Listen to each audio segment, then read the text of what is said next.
हमारी सरकार जब से बनी व्यवस्था परिवर्तन के नए नियम, नई योजनाएं और नए विचार लेकर आगे बढ़ी। 3 साल पहले हमने जो कहा था, अपने पहले बजट में देखा कि जो हमारा प्राकृतिक सौंदर्य है और हम पर्यटन राज्य के रूप में जाने जाएं, उस दृष्टिकोण से हमने काम किया। जीएसटीपी में भी बढ़ोतरी हुई और पर कैपिटा इनकम में भी हमारी बढ़ोतरी हुई और 9.3% के हिसाब से हम आगे बढ़े हैं। कुछ मेरे ख्याल 9.3 या 9.7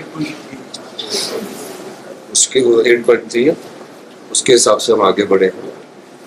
मैं ये कह सकता हूँ कि आने वाले समय में देश को आत्मनिर्भर बनाने की दिशा में हमें और फैसले लेने पड़ेंगे और वो फैसलों से प्रदेश की जनता को आने वाले समय में लाभ हो, क्योंकि कड़े फैसलों के माध्यम से हम जनता को दुखी नहीं करना चाहते और ना ही जनता के को किसी प्रकार से कोई कठिनाई का सामना करने के लिए चाहते हैं।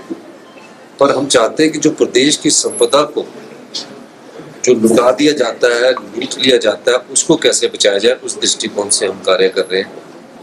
और ये बढ़ोतरी अभी नहीं है, पिछले 3 सालों से ये बढ़ोतरी लगातार बढ़ रही है। तो इसका मतलब है कि जो हमने नीतियां लाई, जो हमने योजनाएं लाई, उसका प्रभाव दिखना शुरू हो चुका है। और जो मैं बार बार कहता हूँ कि प्रदेश आत्मनिर्भर बनेगा, हम उसमें बहुत तेजी से आगे बढ़ रहे हैं। अगर हमारी आरडीजी बंद ना की होती 8 से 10 हजार करोड़ की, तो प्रदेश आत्मनिर्भर बनने में उसमें कोई कमी ना रहे। आरोप तो इनका लगाने का दायित्व बनता है, लेकिन ये किया क्या इन्होंने? जो सबसे बड़ा चिट्टे के खिलाफ, नशे के खिलाफ का जो कानून था, उसकी नोटिफिकेशन इन्होंने नहीं की, मैंने की।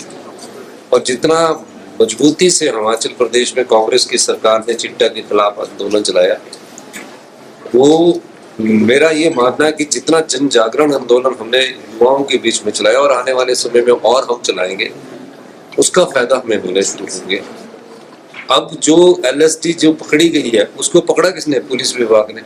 और बर्खास्त किनको किया? उसी पुलिस विभाग को, जो हमने बर्खास्त कर दिया। तो इस प्रकार की बात करके ये राजनीतिक रोटियां सेकना चाह रहे हैं।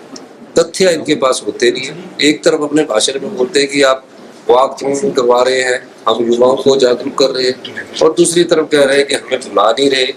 तो ये उनकी अपनी बात में ही स्पष्टता नहीं है। इस कारण मैं बोल सकता हूँ हमारी पर कैपिटा इनकम में भी बढ़ोतरी हुई है और पिछले 3 सालों में हमारी पर कैपिटा इनकम में भी बढ़ोतरी हुई है, जीएसडीपी में भी बढ़ोतरी हुई है, नेशनल एवरेज से ज्यादा बढ़ोतरी हुई है। और निश्चित रूप से इसका लाभ जनता को होता है, जो सरकारें होती है उनको लाभ।